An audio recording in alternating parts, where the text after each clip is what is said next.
The cost of doing business continues to rise. Healthcare premiums continue to increase, and many employers are forced to increase their plan deductibles in order to afford coverage. Is there a way for employers to purchase affordable coverage without overburdening their employees with ever-increasing deductibles? Here with us today is Tony Palanza of Combined Services. And Tony's been with Combined Services for over 30 years. He has endeavored to educate himself on employee benefits and has obtained 10 different insurance designations along the way. Tony, great to have you with us. With your experience in the insurance industry, what advice can you share with brokers on how they can help their clients manage their health care costs in a market with ever-increasing deductibles? Well, Jack, first of all, thanks for having me on your show. And just to underscore the problem that employers and brokers face in the state of New Hampshire, in May of this year, 2012, the union leader reported that New Hampshire had the highest health insurance premium costs for a family among the 50 states that we have, and that cost is over $15,000. That was a Kaiser study that they did, that they get that research from. So employers continue to try to look for creative ways to stretch their premium dollar. But oftentimes, the result is increasing deductibles and coinsurance that employees and employers have to face. Well, Tony, is there a way for brokers to help their clients decrease their employees' exposure to high deductibles? Yes, there is. And brokers should work with their clients to utilize health savings accounts and health reimbursement accounts and flexible spending accounts. And they can help their employees in a big way by doing that. And by what we call stacking these accounts, the employer saves fixed dollar costs and moves them to a self-insured type of arrangement, and can take advantage of these pre-tax accounts for the employers to save money and employees to save money as well.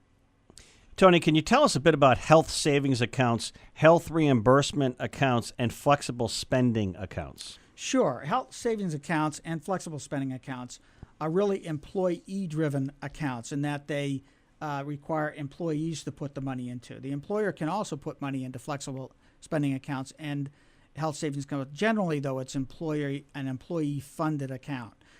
They do require a lot of education because employees need to be educated on what kind of expenses can go into these accounts and the tax advantages of these accounts. But basically, they are employee-funded on a pre-tax basis and are designed to help employees convert healthcare expenses that would normally be paid on an after-tax basis to a pre-tax basis, and thereby they save those precious tax dollars.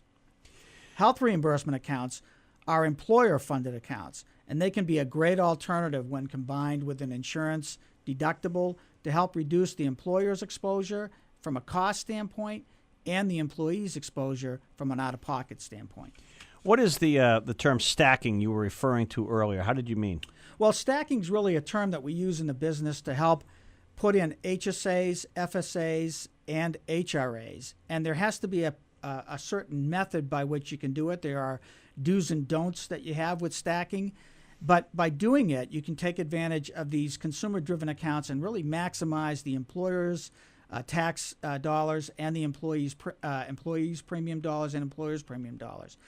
So, for instance, if an employer had a $5,000 high deductible plan, a consumer-driven HDHP, we often call it, they can put in an HSA and an HRA, and they can be set up to pay claims above the minimum high deductible allowed under the federal government, which could be much lower than that $5,000 deductible.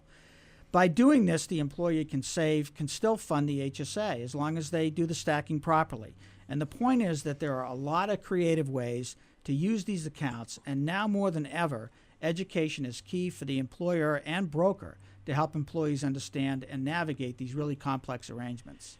With all this said, Tony, what other strategies might a broker and employer use for these ever-increasing deductibles and coinsurance costs?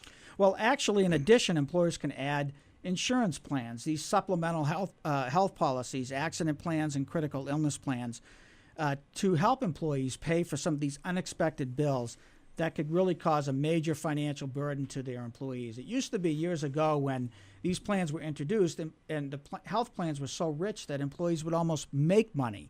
But now with the increasing deductibles, they're really needed to just get the employee back perhaps to a whole basis from what their out-of-pocket costs are.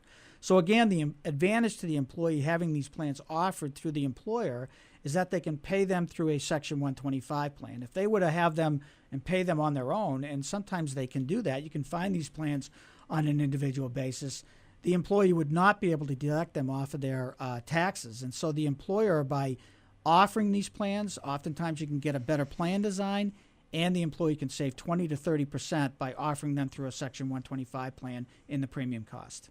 Well, great information, straightforward, Tony, understandable, appreciate it very much. If brokers have questions on which plans that are more advantageous or anything we discuss, can they get in touch with you directly? How can they best get in contact with you? Yes, they can contact me directly. And my email address is apalanza@combinedservices.com. That's APALANZA @combinedservices.com. Thanks very much. Thank you very much, Tony. Good to be with you. Thank you.